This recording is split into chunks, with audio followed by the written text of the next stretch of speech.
Hello and welcome to PGurus channel. I'm your host Sri Iyer. Please don't mind my nasal voice. I'm recovering from a bad cold.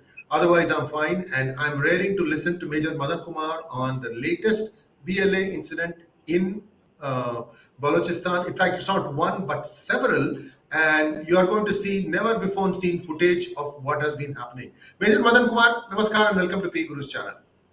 Namaskaram, sir, and Jain. Jai Hind to you, sir, and take it away. You can start from the Fidain, and we can take it one step at a time, sir. Definitely, sir. The most recent, or I would say just 2 days old.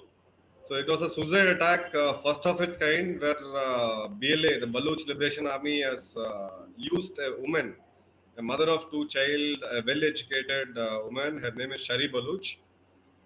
She has played the role of the suicide bomber. So she was seen to carry a bag with a burqa clad thing, and she was just standing outside Confucius Institute of China, which is there in Pakistan. And then she blew herself up, and the vehicle, which was carrying three Chinese along with the Pakistani driver, all four of them were killed on the spot. It was a massive blast, and literally they couldn't do anything to save those three Chinese who have been traveling. And the notable thing is this is happening right at the gate of the Confucius Institute. Basically, it's a propaganda tool which China has been installing it, and even in US, UK, across almost 60, 70 plus nations have such institutes.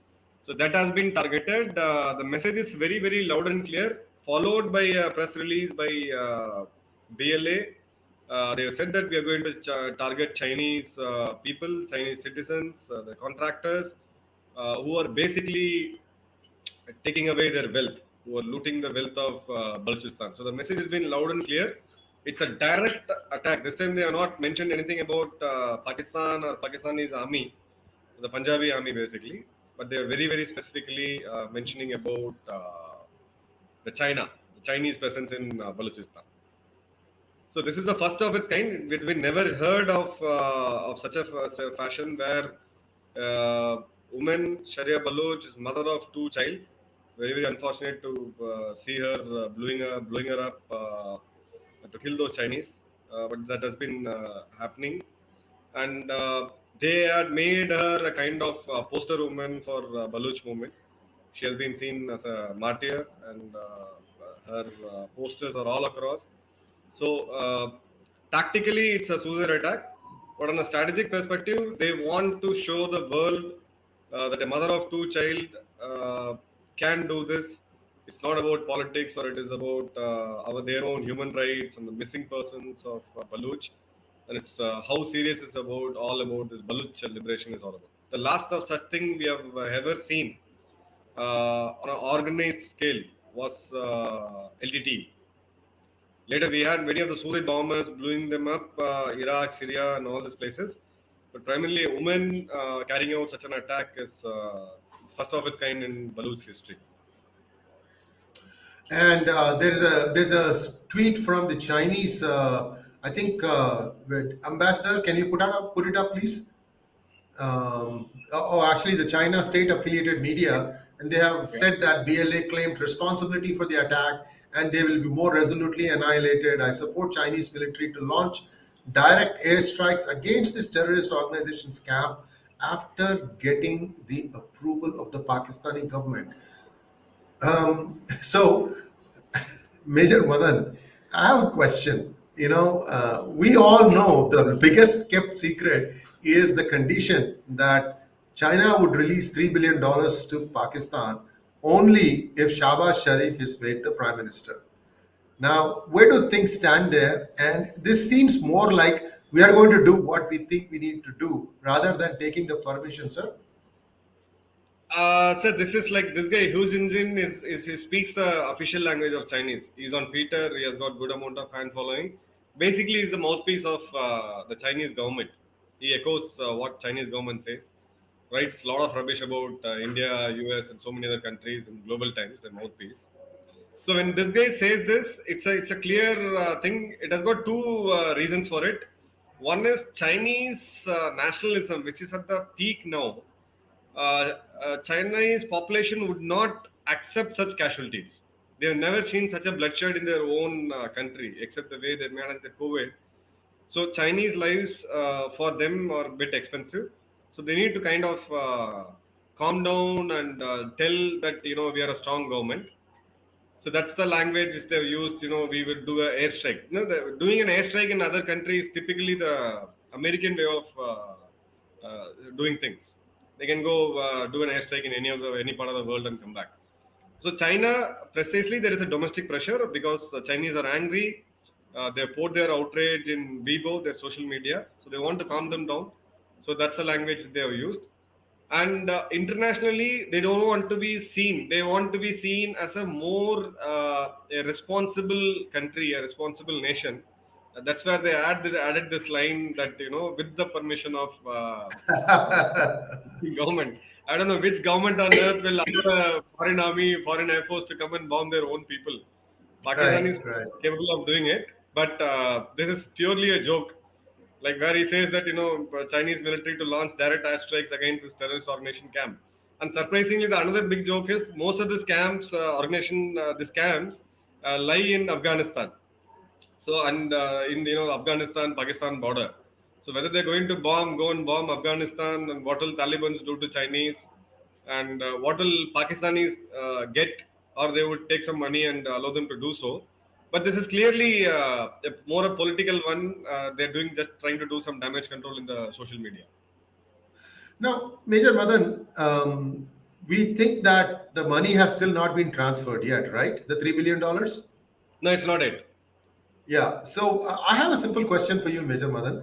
Is Recotic the only mine in Balochistan that China has its eye on, or are there other places also? Primarily, they're concentrated on Baluch because Baluch, sir, it's a very big province. It makes 42% of the Pakistani's landscape. It like Sibi. If you look at Sibi, current temperature of Sibi is at around 53 degree. It's one of the most hottest place. On the other end of Balochistan is extremely cold. We have seen winter deaths because of extreme cold. People get frozen and they die. So it's two extremes. It has got sizable amount of copper, iron, mineral, a lot of other wealth, and it has got plenty of water. So these things and the main thing is their BRI, the Belt and Road Initiative, the CPEC corridor passes through Balochistan. So they need to protect those infrastructure, the assets, the road, the rail, and also they have to continue the mining. Otherwise, whatever the investments they have done in Pakistan, per se, this investments is not going to give a direct return. None of those roads are going to yield anything for China in the near future. The only way they can get their money back is by exploiting the mineral wealth there. So their prime focus would be on Balochistan. So this resurgence of BLA is definitely not a good news for China and neither for Pakistan. And we also saw an event in March 2022. We're going to show you a brief video of that. Can we have that video, please?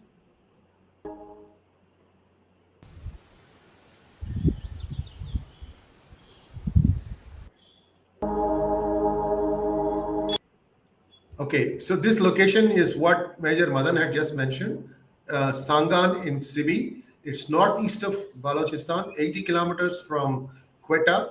The target is the frontier core, and the date is 15th March 2022, and the time is around 10:30 in the morning. 10 people killed. Here we go.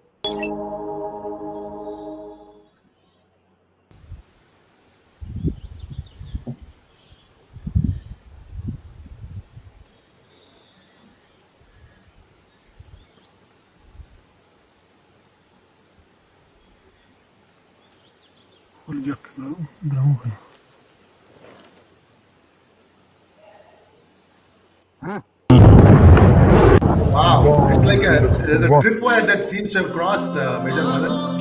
Yeah. You can hear the guy saying now. So this is a classical IED, improvised explosive device, which they have used. If notably on the tactical side, if you see the frontier corps when they go, this is extremely hot place. No Pakistani soldier would like to voluntarily go and serve there. It's extremely hot. It is humid. It's a barren desert. and the population is really hostile. And they have to do long range patrolling by means of this pickup trucks, the military trucks. So if you look at this video, there is an existing road barrier. There's a road barrier which was, you would have seen there, the Kacha one. Right, right, right. So they have used it very, very tactically. So whenever these guys go on a road like this, so they keep watching. If I find any new substances, any new diggings on the road, any new thing I has come see. up, is there a Right. stone has moved left and right? So that's how a soldier observes to see whether there's something which has been happening in my absence. In this case, they've clearly timed it. It's been tripped, and they've let the vehicle cross that barrier, and then they blew it up, and they have taken a nice video shoot of this to show the world that what has been doing. So two things it shows: they want to show the Pakistani people and to the world that how professional they have become, and second, it's a very, very good psychological warfare. They've been like, the funniest side is, it's pathetic side, I would say. The Pakistani government official press release said, in this particular incident, few of their soldiers got injured. Any sane person who sees this video, the impact of the blast, the vehicle has been, it's been shattered into pieces, and imagine those 10 soldiers who have been traveling in it. So Pakistan has been continuously hiding their own casualties. They don't disclose the right numbers, and none of these videos come out. Whichever channels which they've been trying to do it, they've been using a couple of social media, like the communication app, like not like WhatsApp or Telegram. It's a very special one. A few I cannot disclose, but they are trying to hunt them. But these videos are clearly coming out. Every attack, they put a video. They claim the exact numbers. They tell which way they have been attacked, and it's been the way the guerrilla warfare has been carried out on, especially on the frontier code, the FC of Pakistan, is just damaging them in terms of their morale and in terms of their physical casualties as well. Well, question for you, Major Madan. I'm sorry. I think you need to take a sip of water. I'll take a sip of water. Before I am going to ask you one question. So this is a CPEC leg that goes to Gwadar, isn't it? Absolutely. Yeah. So how long do you think China is going to continue to think that it can subdue the Baloch Liberation Army? I mean, you have seen Ukraine holding its own against a much bigger Russian army. I have a feeling it is same to same. Sir, here the problem with BLA is that Baluchi's population is very, very less. And Baluchis, hardly there are 30 to 40 lakhs Baluchis left in Balochistan now. They don't have the critical mass to break. Like what Mukti Baghni did in way back in 1968 to 71, when Bangladesh got liberated, don't have the critical mass to actually break. So what they're trying to do to overcome this is they're moving into a more a non-contact or a guerrilla warfare. They attack, they scoot, they place IEDs, they do surprise ambushes, and they use area weapons to fire on FC post. So they keep their enemy on tenterhooks. Now this puts a lot of combat stress on the soldiers who are on the front. Now coming to the Chinese.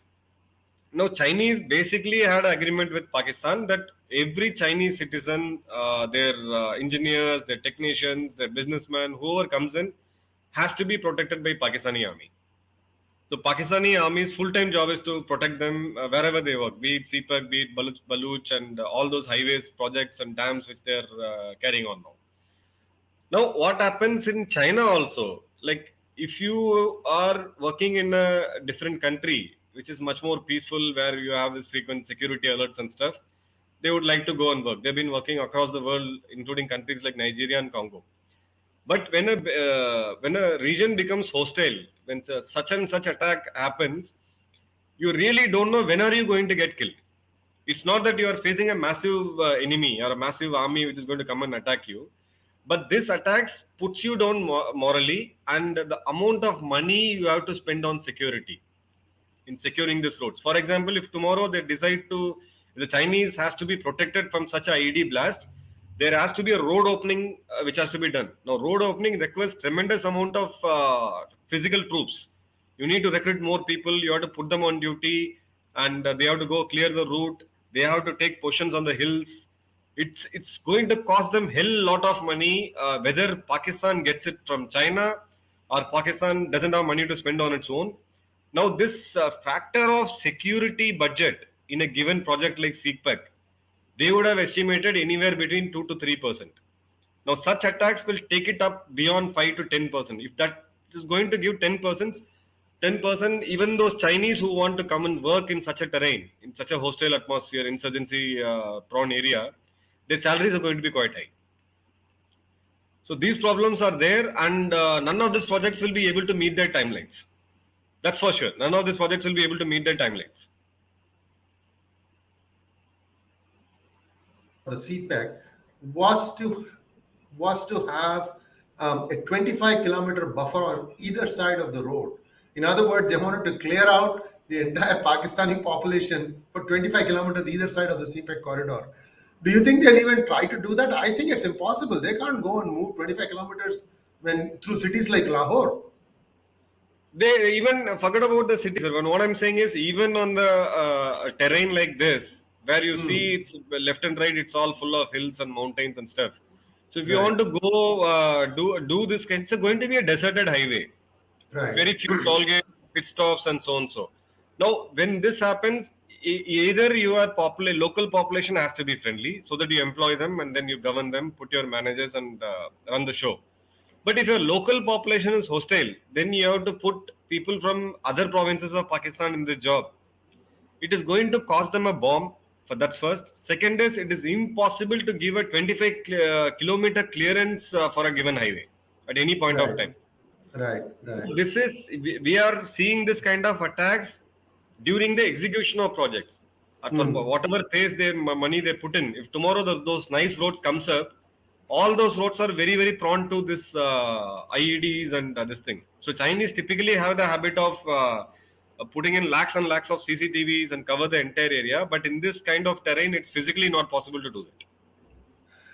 So, so very interesting times ahead. Balochistan has our sympathies, and a mother blows herself up for the cause. We really feel, tip our hat to her. I mean, what thoughts must have gone through her mind, leaving those two small children. And Major Madan, let's move on to something closer to India. That is the haul of 100 kilograms of heroin in Shaheen Bagh.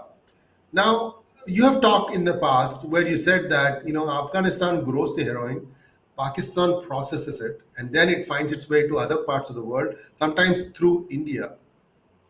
Is this a one-off incident, or there are going to be more? Because remember, there are two ports where they've also done drug busts. So this is a chain reaction post Taliban takeover in Afghanistan. Two things. Firstly, they don't have money to run the government. So it's a terrorist run government which is ruling the Afghanistan now. So opium is going to be their primary sale in terms of for them to get their weapons, get those money, and so on. So all this heroin which gets cultivated, processed in Afghanistan, comes to the 𝙬𝙧 port, which is very much under the custody of Pakistan. So there's a road which connects the southwest of Afghanistan towards 𝙬𝙧.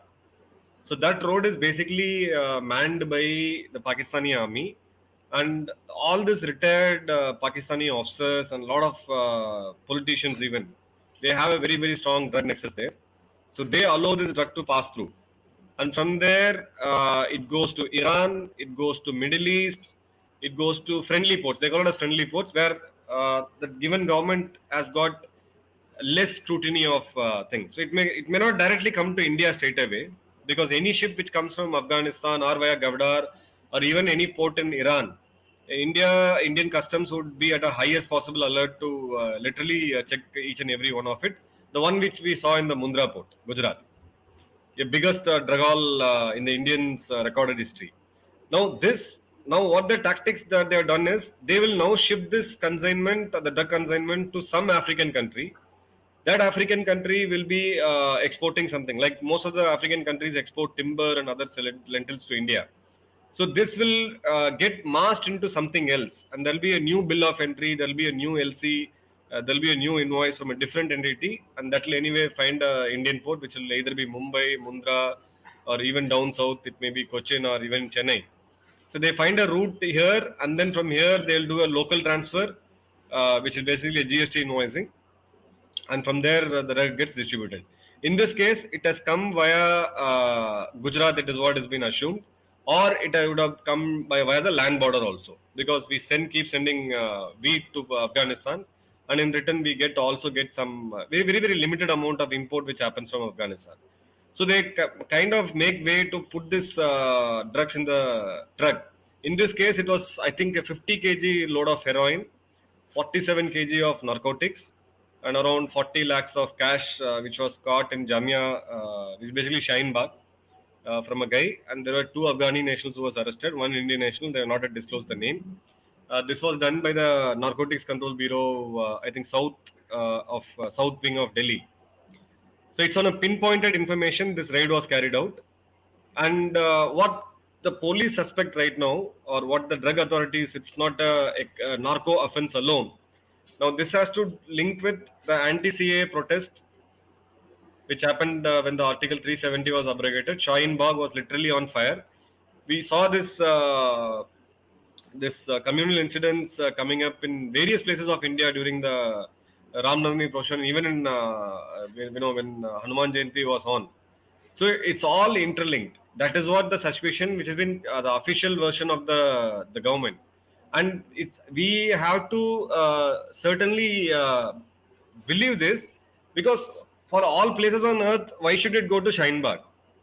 The drug was supposed to, from there, the drug was supposed to be muled to Punjab, which obviously is one of the most hottest area in terms of drug menace. We have seen in the past 15 years how much of Punjabi youth went into this drug addiction and stuff.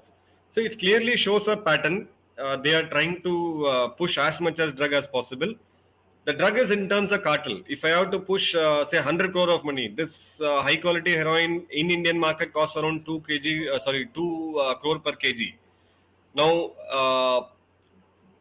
smuggling 50 kg pack of heroin vis-a-vis smuggling 100 crores of Indian currency or even US dollar, it's much tougher. So it's always the narco and the terrorism is always connected. So Indian authorities have a very strong suspicion. They have been integrating this. They've been investigating. Once we get to see the charge sheet when it's filed, we'll get to know exactly. But they have a very strong suspicion that this money is getting used to do or we do protest and keep the country under boil, to spoil India in terms of internal security, and to show India in a global arena in a different way. So this is an easy way to get those money. That's what we saw in the Shaheen Bagh incident. Major Madan, an interesting thing happened today or yesterday, I think. There was a clash between Shiv Sena and Khalistani force in Patiala. I mean, Shiv Sena is not a big player in Punjab, I don't think. And Khalistani is one of those things. They think that, well, we brought up to power, so we can flex our muscles. What do you make of this? I mean, just Shiv Sena is hardly a presence there. Sainiks, they do have certain amount of presence in those districts, Punjab districts, which are bordering Rajasthan, which is a sizable amount of Hindu population. I see. So they have carried out such stuff in the past as well. Whenever this, irrespective of the government's, Punjab Shiv Sena has always done this. They have gone against the Khalistanis. So they have done symbolic protest. But in this case, it was an organized protest. There were WhatsApp rumors that these guys have been targeted, and the other side, the pro-Khalistan supporters, they took onto the streets. They had a physical clash, and there was firing in the air. Couple of people got injured, and now there's a curfew which has been imposed in Patiala. Now, this is, I would say, Punjab per se, post Akali rule, have not seen such an incident where people pro and anti-Khalistan kind of thing getting flared up.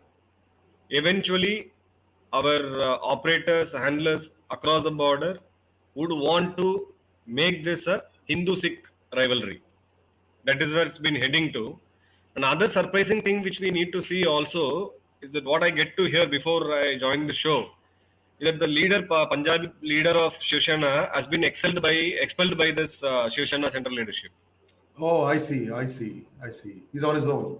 Now, Okay. this is like kind of quickly disconnecting from their core ideology. The Sainiks Right. are supposed to have been, they've been doing this across the states. They were more vocal than BJP. They were more vocal than any other outfit in terms of whenever the Pakistanis came here to play cricket matches, they were always against it. But in this case, we need to wait and see. It's just not a political outburst or it's not a political issue as such.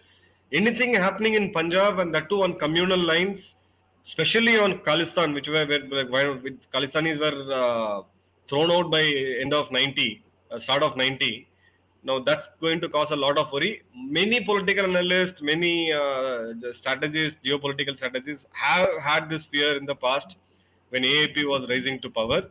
But eventually, even it was surprise for me to see this happening that soon. It's hardly a month of them taking over the Punjab government. Yes, indeed, and interesting times ahead. We always told that AAP is going to be a divisive force, and we also saw the Khalistani people like the Patwadan Pannu or something like that. He was complaining that AAP is using the money they raised for Punjab to run elections or contest in elections in other states. What do you expect? This is what these guys do. Delhi achievements will be on every newspaper. This is the other thing which is cooking up right now with my friends in Punjab. Even people who voted for AAP. Is that now there's a very, very weird and a very strange thing which is happening now. The Delhi government, which is Delhi is not a full state. Couple of Delhi's administration is directly under the control of MHA, Home Ministry. Whereas Punjab is a full state. It's a bigger state than Delhi. Now, Delhi government and Punjab government has signed a joint agreement pact. Like whatever we do, the best practices we will share, we'll try to implement. What Punjabis clearly see this as, this government is getting remotely controlled from Delhi. And that True, has been true. already started. Two state governments within a country having a joint agreement or joint pact is never heard of. I never heard of with my little political understanding. But this clearly shows that Punjab per se will be remotely controlled from. That's what the political analysts see. Punjab will be remotely controlled from Delhi by Mr. Kejriwal. But if that happens, this is going to. This is not a great thing for Punjab and not the great thing for the country as well, because such a thing, whenever when the central leadership of Congress they tried doing this in Punjab, it literally backfired. It resulted into a lot of killings. Punjab chief minister himself was shot down. So such a thing happens. This is a very, very sensitive state. Hope some sense prevails, and I would see what kind of measures the central government would take to put the state in control, at least in terms of national security. And now, viewers, we have a small request to make. Can we have the slide, please? Yeah. When you log off this program, could you please show your support with a super thanks? What that means is that if you want to donate to our cause, and clearly what Major Madan Kumar has achieved here is comes after establishing some trust that we wouldn't, misuse the data for anything. We are telling you as we say it. In fact, you might have seen the tweet where the BBC was the originator of the tweet, and then everything came out from that. But mainstream media doesn't cover it. So please help us out. You can show support with super thanks. You can put any amount of money. Sometimes you have written to us saying we don't know how to donate in India. This is one way to do that. Now let's take some questions, please. And before that, hold on. Viewers, also we have been looking at our numbers. Of the 180,000 subscribers, we only have 18,000, that is 1/10, who is clicking on the bell for notification. May I request every one of you to click on the bell for notification so that you will get the video information as soon as it goes online. Thank you very much. Questions, please. Mr. Lee wants to know, did Pakistan organize this attack clandestinely? No, I don't think so, because Pakistanis won't gain anything out of this, Lee. So this is BLA direct attack on Chinese. But what I could understand is BLA as a tactical support or a tactical alliance with TTP, the Tehreek-e-Taliban of Pakistan. And the next question, please. Mandar Karnik wants to know, is the drug menace in India funding the opposition protests in India today, or is it only a conduit for transferring money to protesters? Mandar, it is both way. See, if you look at this consignment of 50 kg of heroin, India is not at such a bad shape that so many drug usage is such rampant that the 50 kg will get consumed by Indians. That's not the case. So partially it will get consumed. It gets converted into Indian currency. These days, bitcoins. So the way the drugs have been bought, that money will get channelized eventually for anti-India protest and any anti-India activity per se. But chunk of this will also travel to other countries by exchanging it. When we saw, like when I say a 2 kg of high quality heroin cost 1 kg of heroin cost to 2 crore rupee in Indian currency. When it moves out of India, it becomes 3 crore. So the balance, the delta of 1 crore will again get into all this protest and anti-India activities. Yes, indeed. Next question, Mahendra wants to know, Major Ji, Balochis are a minority in Balochistan. Are they receiving any support from the other ethnic groups? How do you think they are getting their military supplies? So definitely, Sindhu. There is a movement on Sindhu Desh. Sindhis are more in Pakistan than Baluchis. So Sindhu Desh Army, they have been in tactical alliance with Balochistan and BLA. So they operate under BLA. And on a brotherly note, enemy is friend. So TTP, the Tehreek Taliban of Pakistan, they are also in alliance with the BLA. So they have a brotherly support with each other. And there are a couple of TTP's camps, terrorist camps, across the border, which is Afghanistan, which has also been used to train the Baluchis. Of late, I think 4 or 5 days before, Pakistani's Air Force conducted a air raid on these camps and on Afghanistan, where the Afghani Taliban are not quite happy with it. How do they get? They're getting military supplies. I could see with the kind of weapons they use, a chunk of it is American weapons, which means it's a spillover of whatever as US left on the very bad exit on 15th of August last year. So chunk of American weapons come into this. So how this gets traded is definitely through Taliban. Taliban's will trade, all those warlords will trade this weapon across the border, and they have been using those weapons. It's not Russian make; it's predominantly US made weapons. Next question, please. IV Wireless LB McLeod. Hello, Major and Shri. Will BLA allow the CPEC to operate successfully in Balochistan? What's the loss on both sides, China and Pakistan, if not? See, CPEC, what I again am saying is Baluch, the one thing which they lack is the critical mass. They are not numerically superior to, the kind of totally take on the CPEC corridor, but they are going to be a thorn. They are going to be the Achille. They are going to be really keep these guys on tender hooks, which will put them under severe pressure in terms of their morale, in terms of their psychological, status, and more to it is the cost of money, the amount of money they will spend on securing these projects. Securing these projects they have to spend huge amount of money. Now, CPEC per se is not yielding anything for them. 21 projects have been stalled or either they've been called off by China.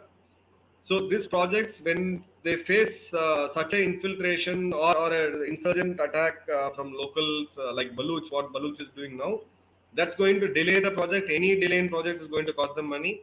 And the amount of money they're going to put on security is definitely going to pinch them. They would not be able to stop it, but definitely they'll be able to kind of stall it and put that the money load on both China and Pakistan. Is there a Varis Askani wants to know, is there a possibility India supports Baloch freedom fighters like Iran supports the Yemen Houthis? See, India, not to glorify, let's be pragmatic. India's direct border with Baluch is currently with in POK. So we don't have a direct access the way we had, way back in 1965 to 70 with Mukti Baghini.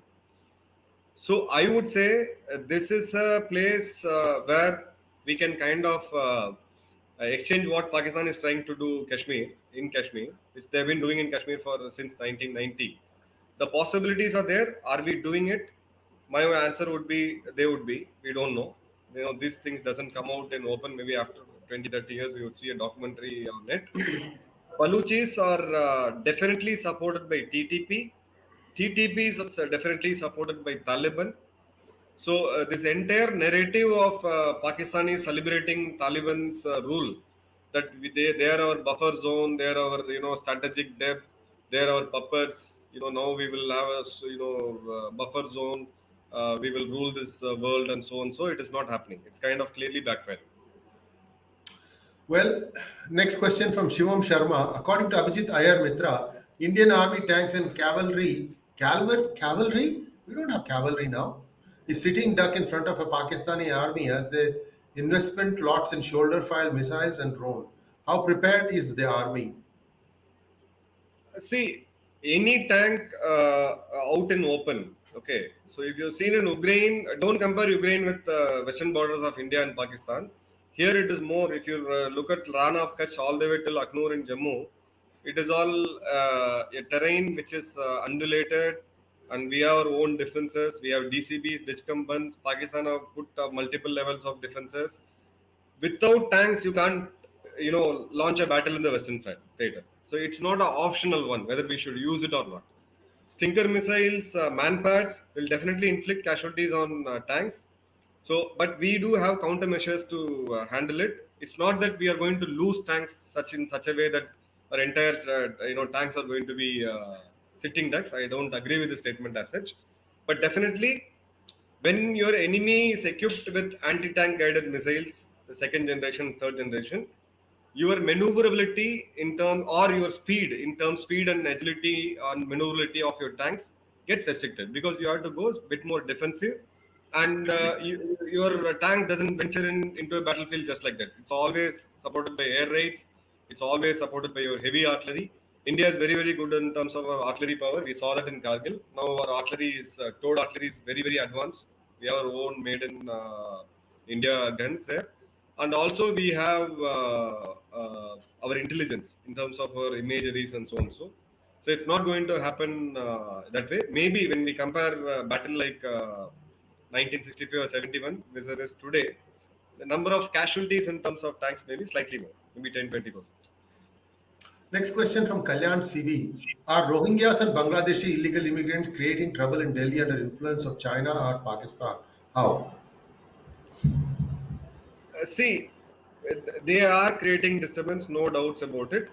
Whenever you see this mass of people coming in as refugees, whether legally or illegally, when they go beyond a critical mass, definitely they'll create trouble for you. When I say critical mass, in a given area, if they dominate in terms of by numerical number, by the sheer number, for example, if they're going to be 30% in a given pin code, that is definitely going to give a trouble because the 30% of the people are together because they are refugees, they are coming from a different this thing. So they will do everything possible to secure their bread, butter, and the place where they're staying. So that's what we have precisely seen in Delhi, and that's what we have precisely seen in Assam. Forget about Delhi. 10 years before, you see the amount of riots which happened in Assam. You can't even believe the native Assamese were one point of time they were like in minorities. This thing is bound to happen, and it is going to happen. Possibilities of that's happening in other places in India is it's quite strong. If that going to happen, we will see. This is not a joke that we take amount of refugees coming in. These refugees, especially when they come in illegally, when they've been used as a vote bank, these things are bound to happen. Next question from Sona Ilango. Ilango. Sir, which countries support BLA Baloch? See, no country is directly supporting BLA as we think, but there is when US has left Afghanistan, when the whole world said that they have just exited. Yeah, it was a physical military exit, but they would always would want to put a check on ISI and Pakistani army. The check currently is one is TTP and one is BLA. So directly or indirectly, definitely there is a institutional support which comes from the Western countries, and in the geopolitical, ever-changing geopolitical scenario, if you see, Pakistan's army took a direct reference about Russia. They said we are not friendly nations. We are trying to bridge our gaps. We are trying to handshake, but US is our long-term enemy.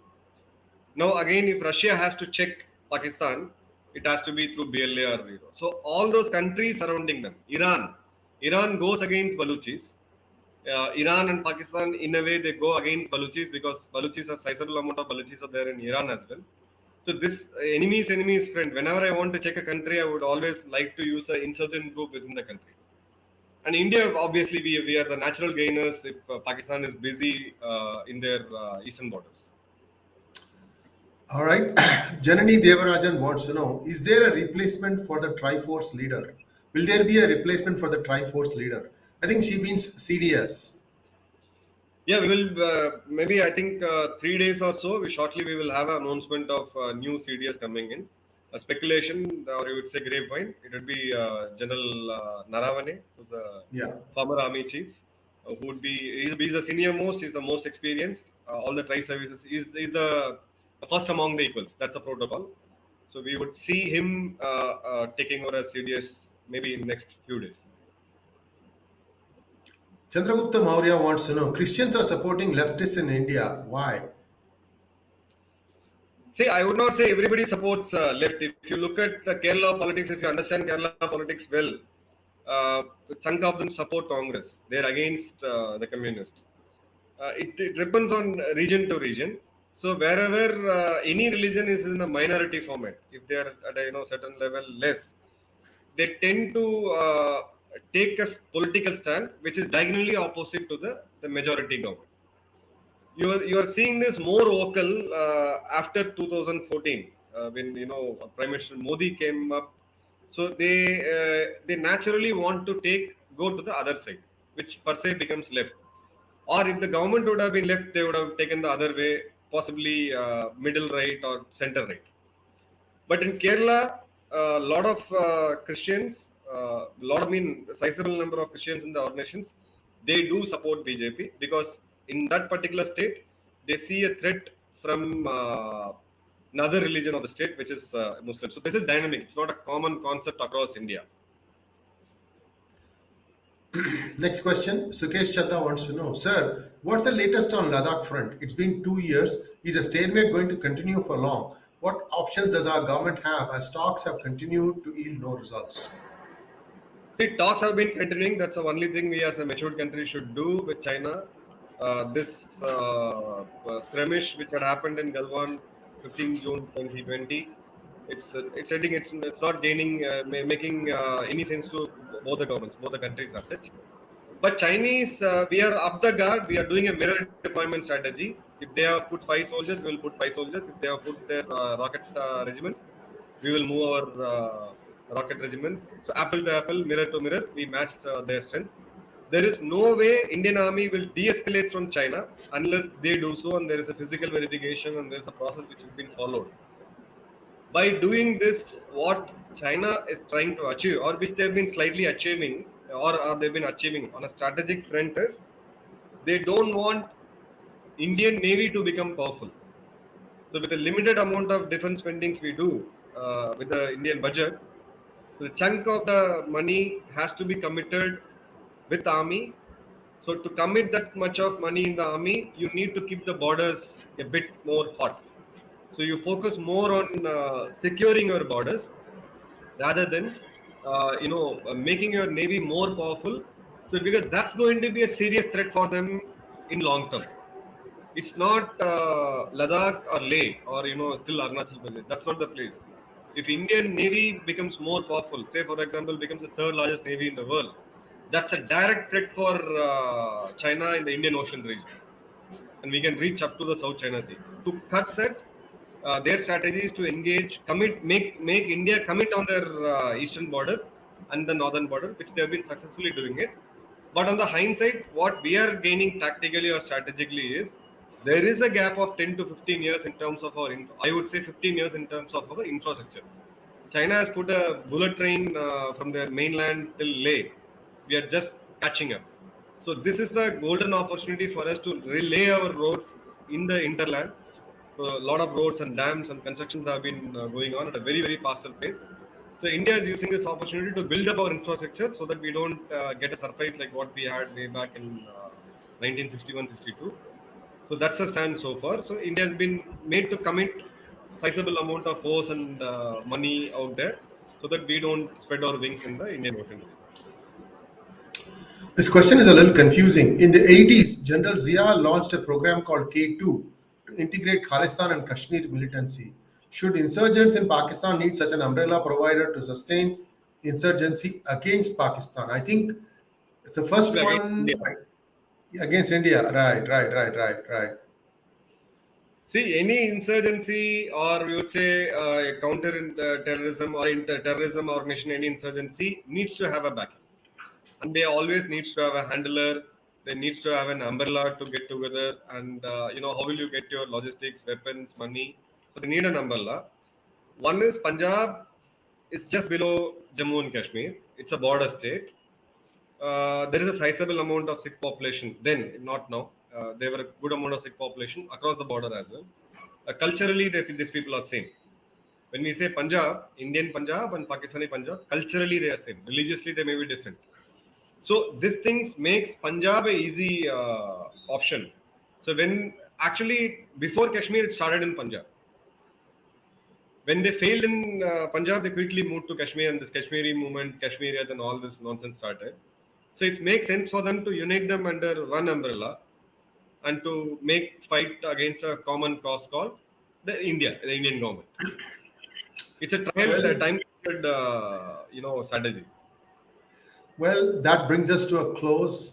Today's program, Major Madhan, it was wonderful talking to you. Viewers, this is a new selection of Prime Minister, except I suspect now CCP has a bigger hold on what happens in Pakistan than Pakistan's establishment. So we'll have to wait and see how Shahbaz Khan is going to navigate these shark-filled waters.